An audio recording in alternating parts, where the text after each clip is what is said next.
Welcome to Talk the Talk with Tribe Title. Today's guest is James Martin of Mosaic Property Solutions. Thanks for coming on, James. Thanks for having me. So I just met you, I guess it was like 2 weeks ago, actually doing a closing of a property of yours. And we were talking at the closing, and I realized that you are big into like bigger pockets, that stuff, real estate investing, and you do a lot of the like BRRRR method and short-term and long-term rentals, right? Yeah. I got into Rich Dad early on when I was like 18, and then been really big into bigger pockets. And that was really good for like mindset.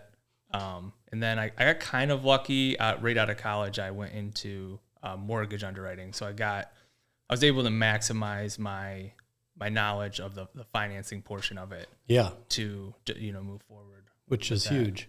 Now, that's kind of cool that you got into that at 18, because most people kind of struggle and then all of a sudden somehow they stumble across it. How did you come across that book?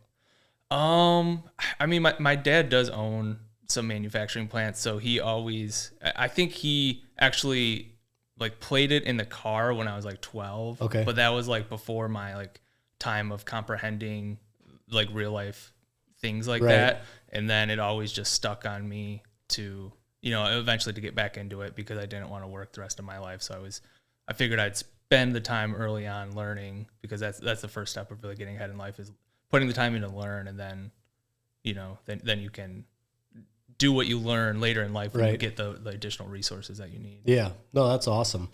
That's good too that you brought that up, because that's one of the things I do. I'll play bigger pockets sometimes for my kids. And my oldest one is 9. And like now hearing that from you, I'm like, I'm probably wasting my time. He probably has no clue what's going on. Well, yeah, no, because like what the bigger thing of that was like my dad kind of instilling that it's possible. And that is such an underrated thing for kids, I feel, is like their parents tell them to do something that they aren't actually doing. When they actually see it, that's actually the best thing you actually can do. Yeah. No, that's cool that your dad does that. So he's got the mindset already of an entrepreneur and a business owner. Yeah, but hated rentals. Does not do rentals. Honestly, kind of discouraged me from doing it somewhat. Just because he didn't understand it. Now he's all for it. But yeah. I mean, a lot of old school people are, because like it seems like they've had friends or things like that did it. My father-in-law's the same way. For a while, I used him to back me for finances for like flips. Yeah. And he was always he was always like, no, you got to flip it. I don't want you renting it. You just heard all these horror stories from his buddies, but it's like these guys that have a ton of resources and opportunity, they always think their money's better somewhere else. Whereas I was trying to explain to him, I'm like, yeah, that's great if you have $1 million and you can put it somewhere else, then it makes money. But for somebody that has limited resources, you need the leverage aspect, which you're going to make money on the entire amount you're borrowing. And I'm like, I can't borrow money and put it in the stock market. Or if I could, it'd be extremely sketchy. Yeah, you wouldn't want to anyway, yeah. No. So that's cool that he kind of came around to that. What kind of manufacturing does he do? He does a lot of assembly line like fixtures. So he'll do the parts that make the parts, essentially. Yeah. So a lot of the design, he'll sometimes get a part, then have to figure out how to hold it in a position to be welded, where a robot comes around and welds it.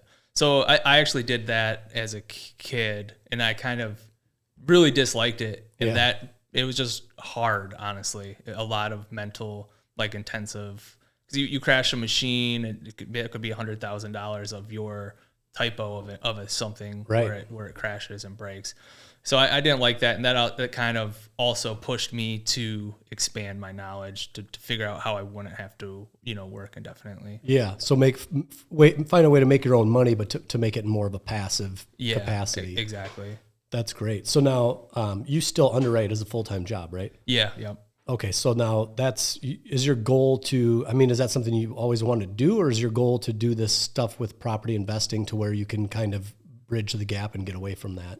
Yeah, I'll be 30 in May. My tentative goal is to work till I'm 33, and then hopefully I should have enough passive income, maybe like $10,000 a month without having to work, to where I can do something that's allows me maybe to be a mortgage loan officer or something. Do something a lot like part time, to where I don't need to do it, but it's still, I don't know. I feel like you have to do something. You can't not do anything. For sure. But it's that decision to be made is kind of rewarding within itself to be able to make that. Yeah, the key is when you work but you don't have to. Yeah. Then it's a lot more enjoyable than when you have to. Yeah, exactly. Have you ever thought of like combining kind of your skill set and doing like if you got a real estate license, you were a mortgage broker, and then you could insurance agent. Yeah. And then you could kind of help people that are trying to follow your path. You could show them potential properties that you think would be a good fit, help them with the mortgage and all that. I've always thought about that. And then building on the back end, the management side too. Yeah. Property management. Not only are you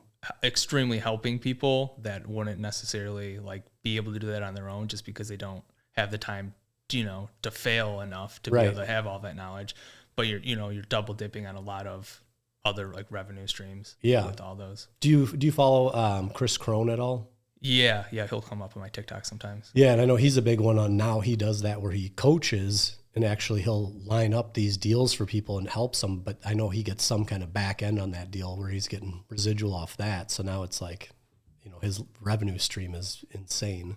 Yeah. But I always thought that was really cool that he's got the knowledge, did it, has the success, has the money. And now he's like, okay, I'm going to choose this person and I'm going to coach them through a year of getting them to from 0 to 6 to 10 properties.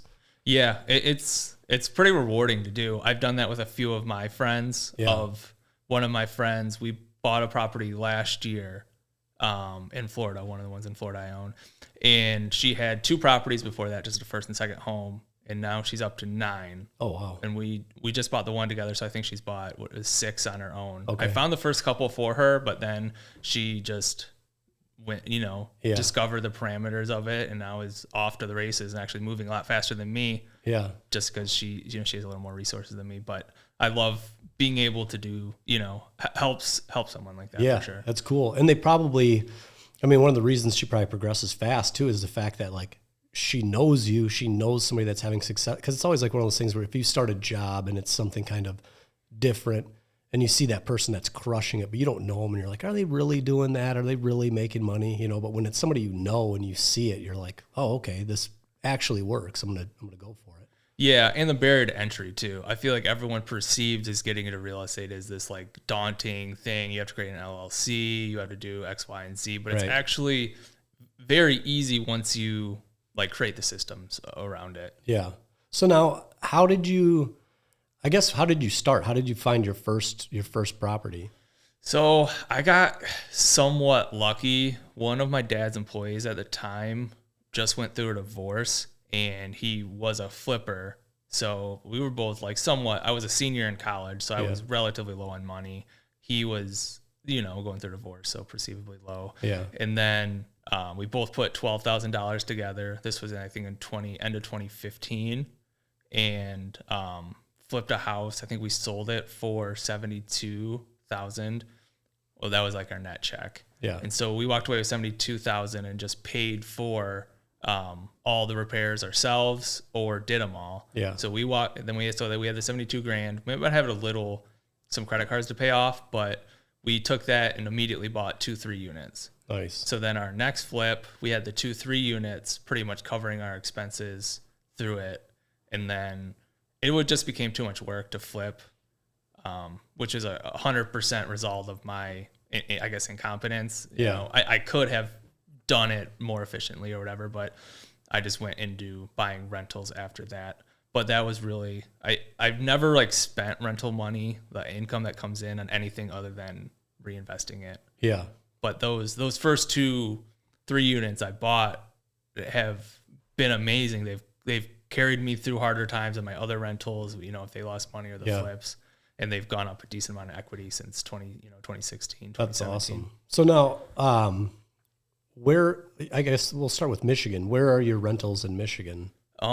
So I have a 3-unit in Metamora. That was the first one I bought, and that I actually bought it and lived in one of the units, and then rented out the 2 for a year, and then moved into my house in Clarkston now. Yeah. I have 3-unit in Lapeer. Been a great property. I bought it for $120,000 back in 2017, I think, and it's been phenomenal. I still have the 2 same tenants, and then I did get another tenant, new one, and I almost doubled the rent. Bad on me, but I haven't been increasing the rents over the years just because they're such good tenants. Right. Which is, I don't know. And then I think I have 6 in Pontiac. I've really went heavy into Pontiac, and I love it there. Sometimes the inspector does ask for things that seem perceivably over the top. But we work through that. And that's all the ones. I had one in Flint that I just sold, and that's how I met you. And then, so like in Pontiac, do you like that area because of the low entry point? Yeah, and I've narrowed down a couple specific areas that I really like, that are just, I don't know. I like them because of at least what I've driven through almost every neighborhood, because I used to work in Pontiac at my old job. And I've looked at houses in every neighborhood, and there's just a few that I really gravitate to based on like, it's close to the school, the one. So I just feel like it's a lot safer. Right. And I really like that. Yeah. Cause there's good pockets in there. Like that's what people think Pontiac, and they just kind of get fear away from it. But it's like, if you drive through there, I mean, there's some like, I don't know, there's a couple streets in there that are like historic homes that are beautiful. Yeah. But yeah, just some of the surrounding areas are not so great. Do you do any Section 8 stuff? I have 2 Section 8 tenants. Well, actually, I think I do have another one in Arkansas, but in Michigan, I have 2 Section 8. Yeah. The one is, I think, an actual Section 8 tenant. And then the other one is through another housing community, like Lapeer Housing Authority. Okay. So a similar program. Similar program, similar inspections. And really the only difference that I've experienced is there is an annual inspection. And then they usually pay.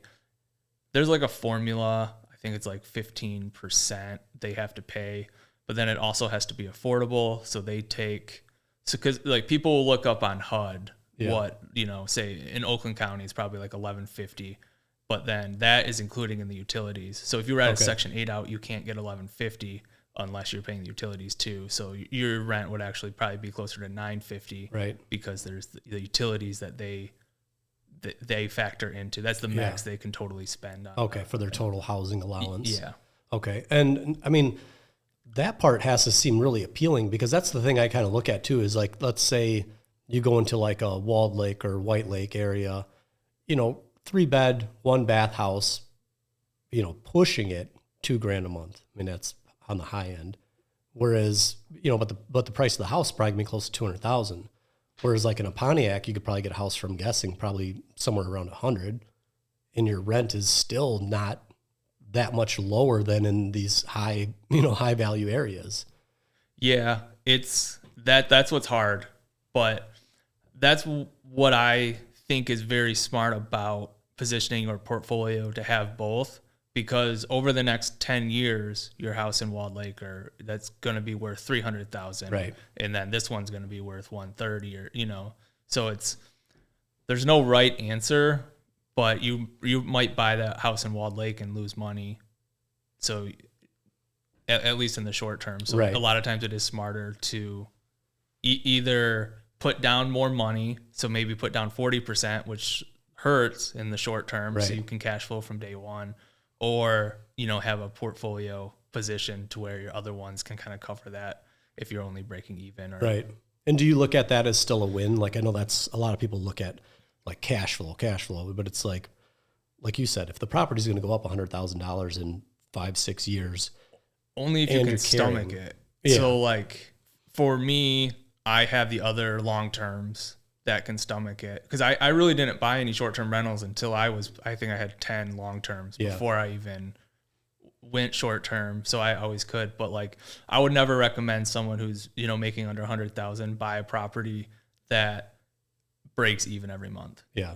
You should, I would say you need to be making at least $200 a door, with setting 15% aside for, your CapEx, vacancy and stuff. Right. Because you don't want to be caught on the other end of that. And if that's your first property and you got to replace a water heater, and you're going to get out of real estate because that's your bad experience. You want some extra built in there, unless you can really stomach it. Yeah. I've heard that that's kind of like where people fall out, as they do that on their first, and then they're like, oh man, this sucks. And then they get out altogether, where it's like, if they'd have just stuck it out, they probably would figure out the success, or the sweet spot where they need to be. Yeah, for sure. That's what's critical about kind of bouncing off ideas from someone who's done it Yeah. Because you always can go into those D and E neighborhoods too, and you're going to be making $400 a month. Right. And I've been on the other end of that. That's kind of why I sold the house that we met through. Yeah.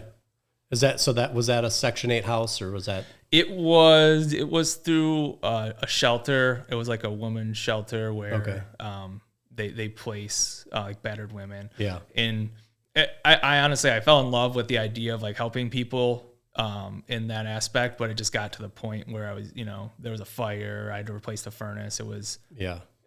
And honestly, it wasn't even necessarily the money. It was just always something, breaking in the door because she lost a key. Yeah. And instead of solving it, she just breaks the door in. Right. Just a lot of stuff like that was just not worth my time. Yeah. But too much headache. there's definitely a sweet spot. I think it is like the 100,000 mark. If you can buy properties at 100,000, it used to be 80. I think it's gone up to 100. You normally can buy in a nice enough neighborhood. You're going to get appreciation. People want to live there still. Right. And they're going to take care of the property. Yeah. And that's another interesting point you made too, is like the ones where you're like, oh, I could have raised my rent significantly, but you don't because you have good tenants. That's got to play into it too, right? Because if you have these tenants that I'm guessing they know they're getting a deal, they're more likely to take care of it because they don't want to lose it, because they know they have a good rent. If they leave or they mess something up, they're going to have to go and find something, and it's going to be a lot more expensive. Yeah, because perceivably they'll probably live there forever. Yeah. Their move somewhere else is going to double. They're going to take care of it more, less apt to call me, less, all the good things you want with rentals. Right. But there's a fine line, because if, you're making an extra $1,000 a month, it might offset some of that pain. But right. It's somewhat also about taking care of people, kind of doing the right thing. Yeah. Because I don't know, like a lot of that incremental dollar to me isn't worth some, if you're on a fixed income making $1,500 a month, what's really more important to me, the extra $200 or them having to downgrade the food they eat? So you take that somewhat into consideration too. Yeah. The percentage of your entire value versus the percentage that is to them is huge. Something their kids are doing without, or like you said, food. And which is a horrible business mindset, but it's just on the personal level. It resonates with me somewhat. Which is good. I mean, that's what they say. Like if the people that do it and do it the right way, you're going to get that back. You know? As opposed to you're a slumlord and you're charging these people everything they make. That's, to me, that's never good. And I don't know how people sleep at night doing that. Yeah, definitely. The appeal to me too, and I mean, it sounds bad to say, but the appeal to me with the lower income housing is the fact that, like you said, a lot of these people, they're going to stay there forever.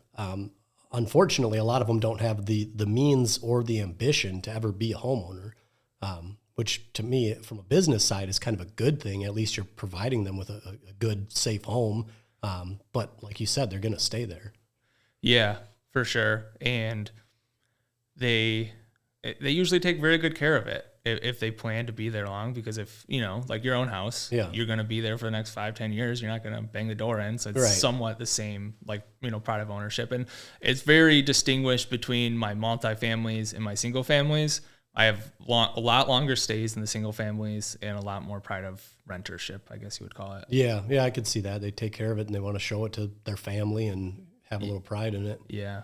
That's good. So then how did you make the jump to going out of state? It was, I did it before I got into Pontiac, and I don't know if I would have done it before I went into Pontiac, because Pontiac has been very good to me. Yeah. But one day I don't know. I used to only buy properties on 15-year mortgages. So there was a time when it got not reasonable to buy something on 15-year mortgage, maybe around 2018 levels or year. And I started figuring out another state. So I compared tax rates versus rents. And there was a couple, but Tennessee was on the top of the list. So then I went to Tennessee one weekend and just interviewed a bunch of turnkey companies. So I think I met with 4 or 5 and then just found one. And then essentially what they do is they buy a house, maybe $30,000. They put in $40,000. So they're doing a new roof. They're doing everything to it. So I'm getting almost a brand new house. Right. And I bought 5 with them. And then they manage it on the back end. So they're somewhat incentivized to do a good job on the front end, and then the back end if, just to perform. And they've been extremely competent for me. I've been very happy with them. How did you find these companies to even interview, like a turnkey type company like that? Just Google. I spent a lot of time on Google. Yeah. And then when I'd call them, I'd have a list I wrote down like 15, 20 questions about like, hey, if XYZ happens, if you have to eviction, what is your like standard operating procedure of how many days? And, right. And you can just look up Google, like questions asked property managers, yeah. and it'll give you like 20. So I did a lot of that. Essentially. That's cool. So is that kind of the formula that you duplicate in each new place that you go? That was kind of a unique one. But I didn't have to do much there because I found them and I already had a lender. So they really took care of the rest. Yeah. They literally hooked me up with an insurance agent that gives a cheaper rate because their portfolio, somehow they have negotiated lower rates because the insurer knows that they perform on the rental side. They don't have that many claims or whatever. So I get a little cheaper rate for there. Yeah. But as far as going into Florida, that was kind of, we got really lucky. So we bought a house. It was fully furnished and we kept the manager. So literally all we had to do was find the lender and the insurer. Yeah. And it was literally started making money the day we bought it. Nice. And is that a short term or that's long term? Yes, that's a short term. Okay. And the manager's been pretty good for us so far. Been a couple hiccups, but that's with everyone. How many locations do you have short term rentals in? So just 2 in Panama City Beach, Florida, and then just bought one in Kalkaska that went live in the last month or so. Okay, that's cool. And that's the one you use yourself too, right? Yeah. Okay, that's awesome. How are you going about the lending part of it? Because I'd imagine you're leveraged to some degree. Are you using just traditional financing or are you doing anything untraditional? So it depends on the deal. But yeah, you only can get 10 conventional mortgages, Fannie or Freddie. So I've had to get a few that were DSCR, which is just debt service coverage. So where they lend solely on the property. So if your property makes X amount over the mortgage payment, you're good to go.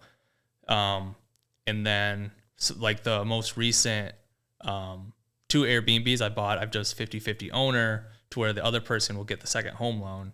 And then it is a second home. We do go there a portion of the year. Right. So we are meeting that like legal requirement, but then we do rent it out, which is also allowed. So it just depends on the deal and what makes sense. Yeah. Because an investment, I don't know, you're going to put down 25-30%. Right. So if, I still want to keep doing that on my own, but I also don't mind the Airbnbs where I can partner with someone who makes, can get that cheaper rate on the, conventional Fannie side. Is that, do you partner with somebody to offset the risk, but also to leverage that ability to get the financing? Little risk, but also there's a decent amount on the front end of setting up Airbnbs. Uh-huh. Like besides the first one, but the second 2 had to completely furnish. Like on the most recent one, I had to do a $5,000 plumbing repair. There's a lot that goes into it. So on the front end, it's nice to have someone to kind of allocate tasks between, right. And responsibilities. But yeah, and then like the one in Florida, we only put down like $15,000 each at the beginning. So okay. So it's lower risk, lower capital, and then That's cool. Now, have you looked into the thing that I always like about like Bigger Pockets? They always talk about like, it sounds like some of these short-term rentals they have are just insane, like $2-3 million places, and I'm like, man, what is something like that? How does that cash flow, in my mind?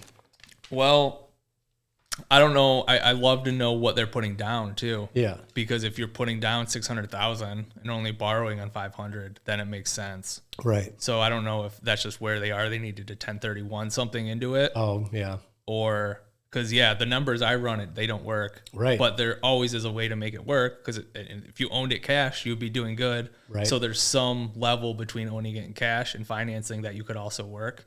Yeah. Or if your other rentals are just doing so well, you're fine to take that loss because that depreciation on $1 million, what's $1 million divided by 27.5, right. That's going to offset a lot of your other stuff too. Yeah. Especially if you bonus depreciate and things like that.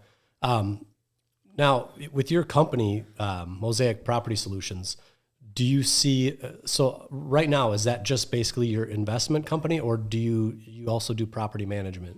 So that honestly, that's really just a holding company Okay. that I have with one of my partners. We have 6 houses together, and then I think I have 9 myself, and then a couple with 2 other people. Yeah. So it's really just a holding company at this point. Okay. Is your goal to eventually turn it to a property management company? Probably not. I don't love managing property. Yeah. I actually have a really good manager in Pontiac that Oh, okay. So you do really have somebody local? Yeah. Okay. But it took me. I went through 3 before I found her. Yeah. That were just incompetent. And now, so I guess I'm not familiar with the property management side of it. So when you find that right person, do they handle everything from like getting the property rented, doing any evictions that are needed, handling any maintenance issues? Are you pretty much hands off at that point? Yeah. I haven't had a turnover with her, but my friend uses her, and she bought a house in foreclosure. The property manager's handling the eviction of the owners who are still living in the house, and then the rehab. So yeah, but it depends on, because I've had managers who wouldn't do that, and would gripe about everything. You would have excess charges that were, excessive, not running things by you, and then not picking up the phone. And she's been very great for us. And same thing with the Tennessee. They're extremely responsive. They don't mark stuff up.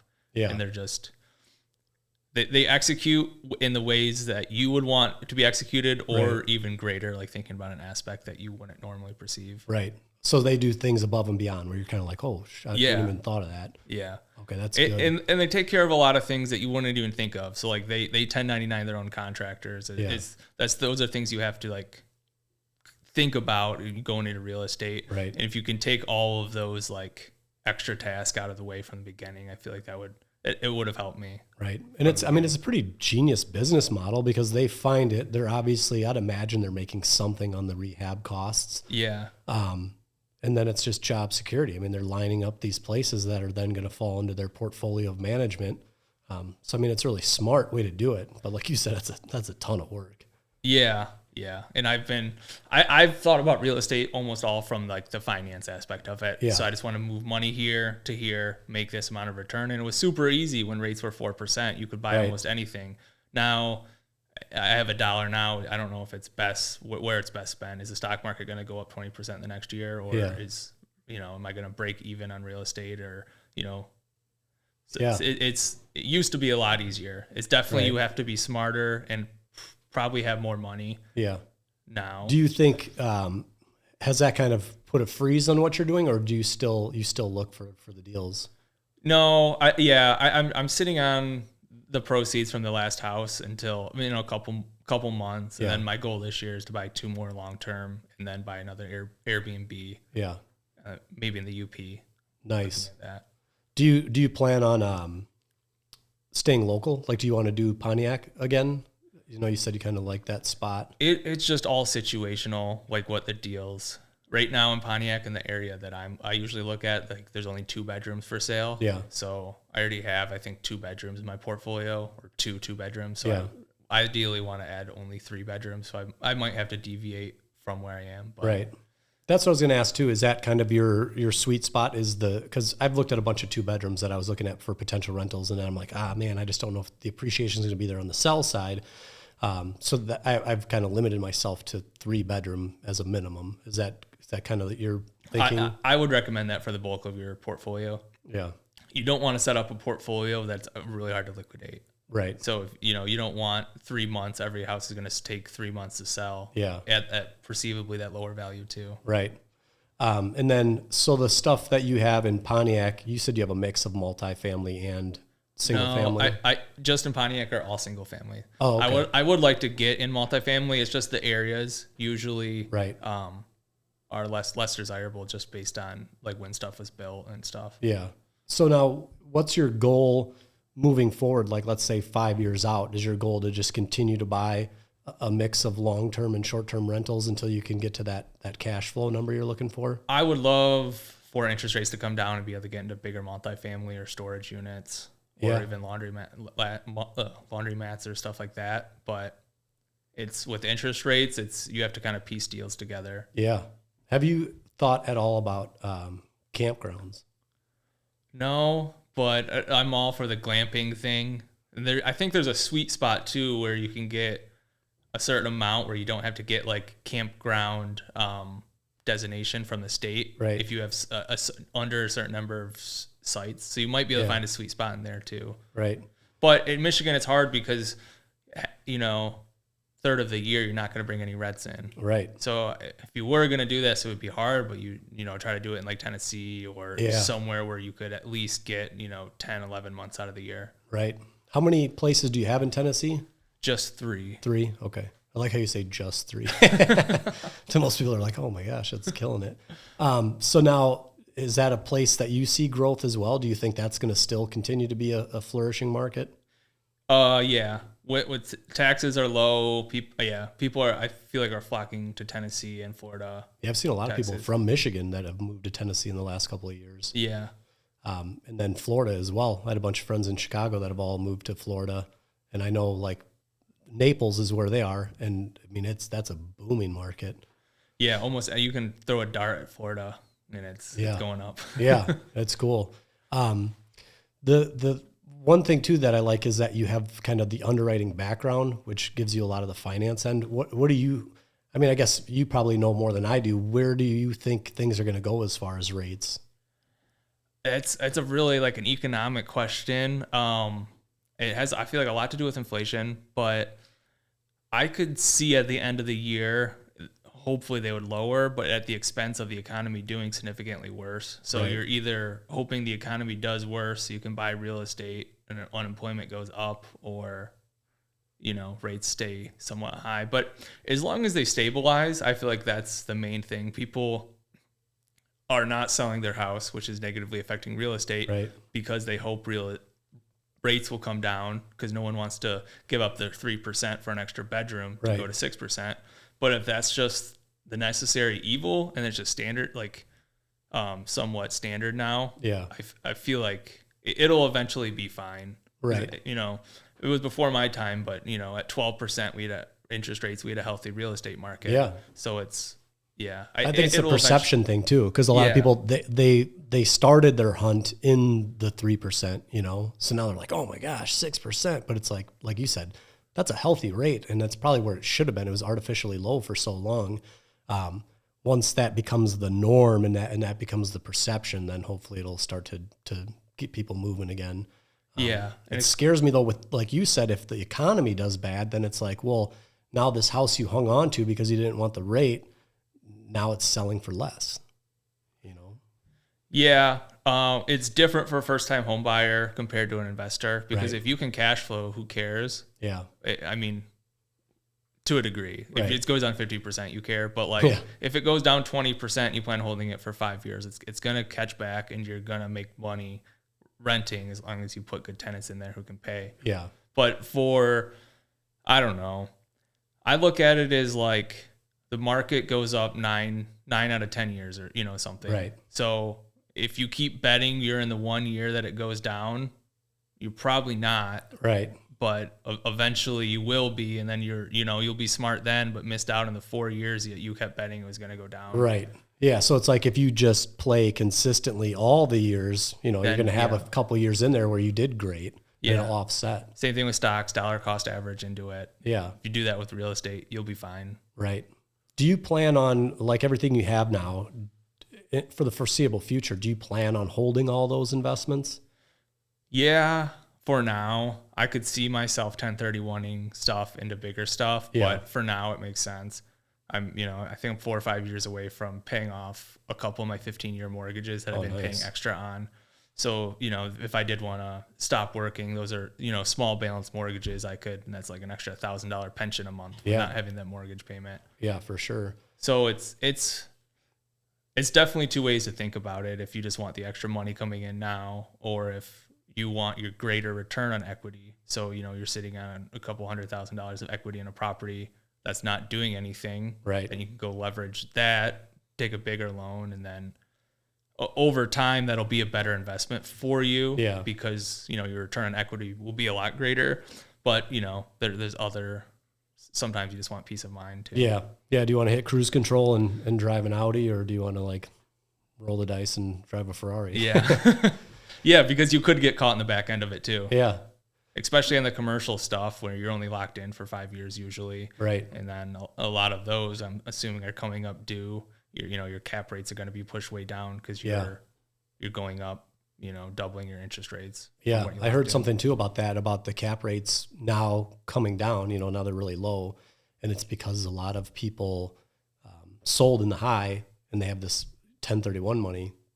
That's why I guess to a person trying to invest in commercial for a first time, it's tough for them because the cap rates are low, because a lot of people had been 1031ing money into where they're not as concerned with the cap rate because they just have to get rid of that money.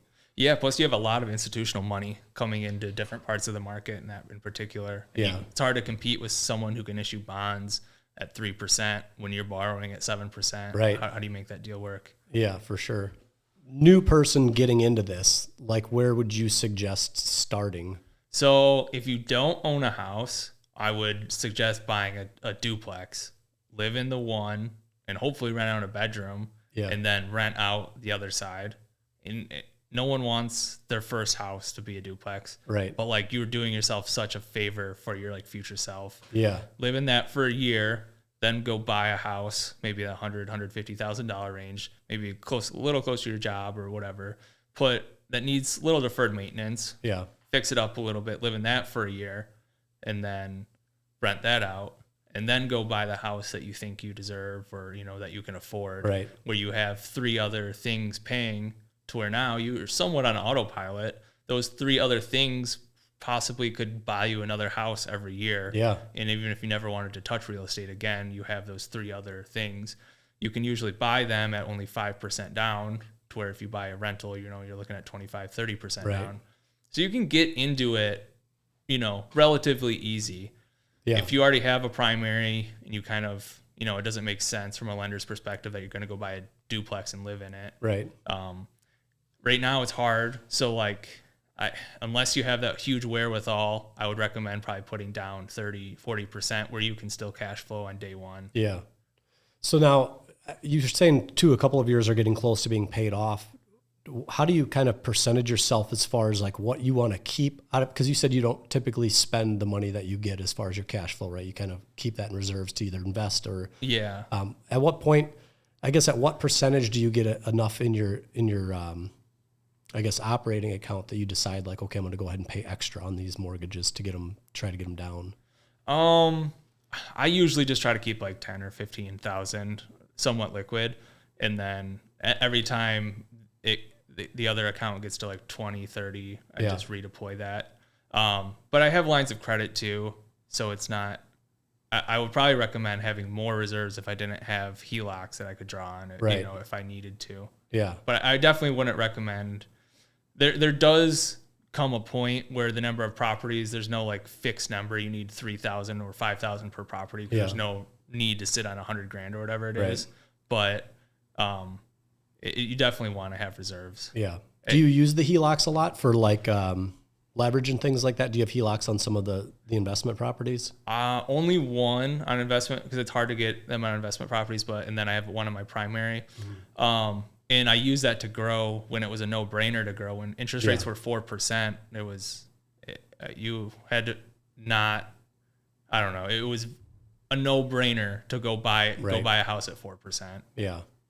And then with the LLC, do you take full advantage of that? Like things like write-offs, like your vehicle and things like?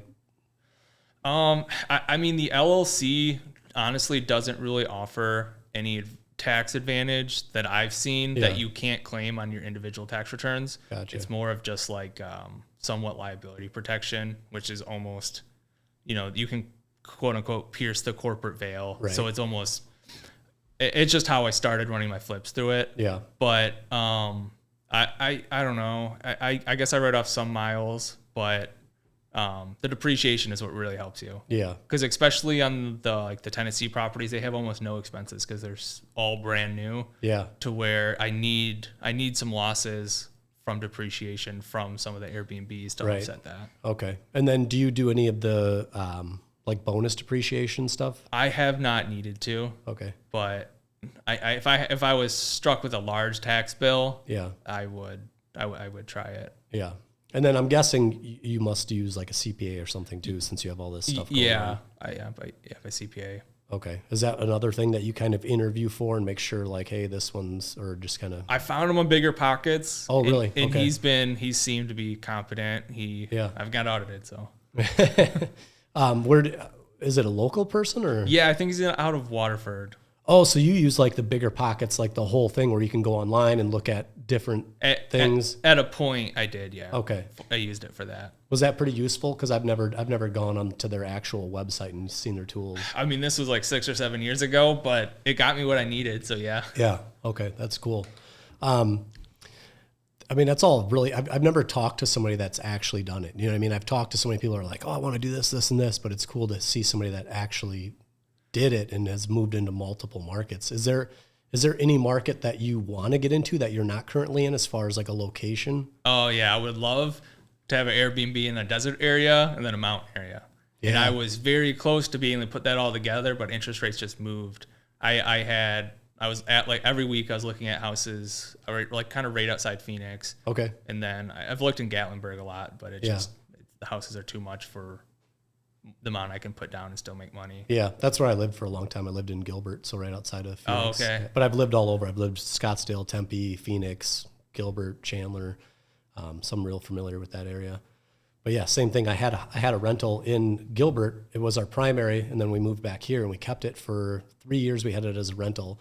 And it was going up significantly, and we sold it. And now, oh man, I still get like the Zillow alerts on it, with like the Zestimate or whatever, and I'm just like, oh, why did I get rid of that? It went up so much. But like anything, live and learn. Yeah, it's a good market. Yeah, I think it's softening a little bit right now, but I don't know. I would love. There's this thing called like lifestyle design when you want to retire, to where I would love to be able to just bounce from my second homes that are also Airbnb. So you essentially kind of in a crazy time of Airbnb where you can get paid to have a second home. Yeah. It's wild how it's changed everything. And so easy. The barrier to entry to be able to do that is incredibly easy. Right. To where you can go buy a house where you love to go. That's kind of what happened with the most recent Airbnb I bought up north. Yeah. I bought a side-by-side in April, and then I paid $1,000 for an Airbnb a couple weekends, and was like, all right, I'm not doing this anymore. Yeah. So I went and tried 5 different trail systems up north. Right. Found the one I liked, and then just started hammering that down. Found a realtor. That realtor didn't work out. Had to go to another realtor. Found a property manager, and made it all work. But I did it out of not wanting to spend money, and then we stayed in this one Airbnb, and this was like a 500 square foot. It used to be an Amish shed or something. Okay. And they turned it into a house, and they did a nice job. Yeah. And then throughout a year, they're gonna make $50,000, and so I'm like, that's crazy. I bought this house that I think is nicer. Yeah. Maybe a little better area because I'm kind of close to a lake. So if I can't do that, that's 100% reflection of my execution when they are doing it with like a subpar product. Yeah. So I was like, it's going to save me on trips up north to where I don't have to pay, and then it should be a pretty executable, thing to do. Yeah, that's like that buddy of mine I was telling you about that has the 3 properties on Secord Lake up in Gladwin. Oh yeah, that's smart.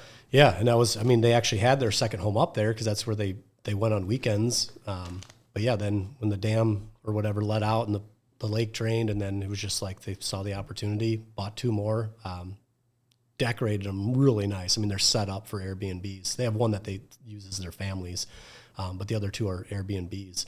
And yeah, they book solidly. And I mean, that's with the water down. So I'm like, man, when the water comes back. Oh, that's crazy. They're still booking? Yeah. Because it still has water. It's still, it's the Tittawassee River.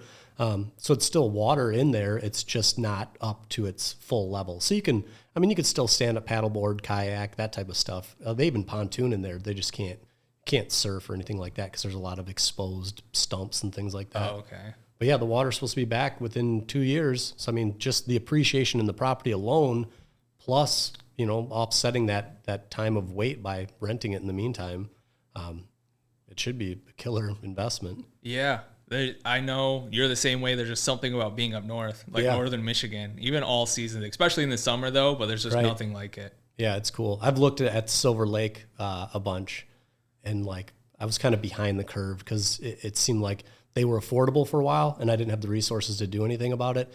And then all of a sudden when I started looking, I was like, oh my gosh, everything went up so much. But it's such a hot spot. I mean, Silver Lake's booming all summer, you know, and then they say, I have a friend that has one on the lake up there, and he said it's booked from, I want to say like early on in spring all the way through the end of fall, where like leaves change through October. That's crazy. Yeah. And then you think, oh, my prices were too low. You're always fighting that price equilibrium. Exactly. And that's kind of the bigger pockets thing when I listen to that, and they're like, you know, like stop waiting around, because you're not going to, like you said, you're not going to beat the market. Just get in, because that all that stuff you would have learned and gained in that 4 or 5 years you're waiting for the perfect deal would offset, you know, potentially overpaying. Yeah, for sure. Which is somewhat nice to partner now. Yeah. Because interest rates are hard. It's harder to put deals together. So diversify some of that risk onto a partner, to where if you don't have any rents coming in, you're eating a $1,500 mortgage, it's $750 instead of $1,500 or whatever it is. Yeah. That's wild. So now you were able to find a property manager up north as well? Yeah, just so happened the person I bought it with, someone she works with, has a property up there, which is crazy. They have 2 properties. One, I think on Spider Lake is what it's called, right outside of Traverse City, and then like a house kind of in like wine country by Traverse City. Yeah. And they do $180,000, but just between the 2 properties, those 2. Wow. So she seemed confident to be able to carry it out, and she's been fine so far. Yeah. So we kind of lucked into that based on who she knew at her job. Right. And then with the Airbnbs, with having a property manager, do they handle the Airbnb portion of it too? So your hands off there, or do you still have to like market it, handle the bookings, all that type of thing? So we were somewhat involved in the setup. We had our pictures taken.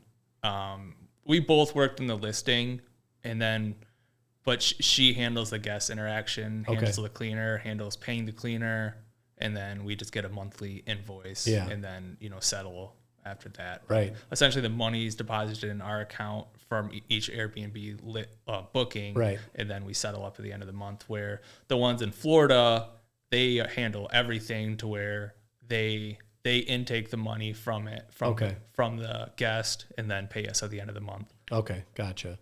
And then how does that work with them paying you? Do you get 1099 for that, or do you 1099 them? I receive a 1099. Okay. Okay. That's cool. Now, are you willing to like help people? Like if somebody reached out to you, would you? Yeah. A lot of people reach out to me on Facebook, and then, sometimes it might take me a day to respond, but I love helping people. And because I had someone, kind of help me when I first started, the person I flipped houses with, where he didn't have that many, he only had 1 rental. So we really dove into the rentals together and learned as we went. Yeah. But it was having that person there to, because usually you get stuck. There's one thing you can't get past in wanting to do something, and you're usually just like one question away. Right. Because you usually get fixated on the obvious thing to do that's too hard, and you forget about like another avenue or another solution to the problem. Because simple workaround. Yeah, because you're so fixated on how hard it would be to complete the obvious solution. Right. Yeah, no, I find that a lot with mine. I'm renovating one right now that I'm going to burr, and I do all the work myself. And sometimes I just sit in there for an hour just staring at something, and I'm like, man, if I just had a second set of eyes, I'd be like, just do this, it'd be so much easier. Yeah. But you learn a ton from it too. So that guy that you did that with originally, is he still involved in property investing? Yeah. We just sold that was our 7th one. We sold, so we're down to 6. Okay. And then we'll probably buy something together later in the year. Yeah. But yeah. And does he do some stuff on his own too? Yeah, he has a full-time job. Then he actually just started a new business that is it's like simplified as Uber when you need to go to the doctor. Oh, okay. So there's some sort of like, insurance involved. Yeah. And then, so he's just getting that off and going. That's cool. So it's kind of cool to hear, because like it sounded like when you guys first partnered up, he was kind of struggling. So it sounds like he's doing pretty well now. Yeah. That's awesome. All right. So now if anybody wants to get in touch with you to, I guess, ask questions, what would be the best way to go about that? Facebook, James Martin. I can put a link in the show notes, and then my email too. Okay. I'm usually relatively responsive on that if anyone, wants advice or anything. Okay. Awesome. Well, thanks for coming in, man. I really appreciate being able to pick your brain. It's it was fascinating. Awesome. Thank you. I appreciate it. Well, thanks.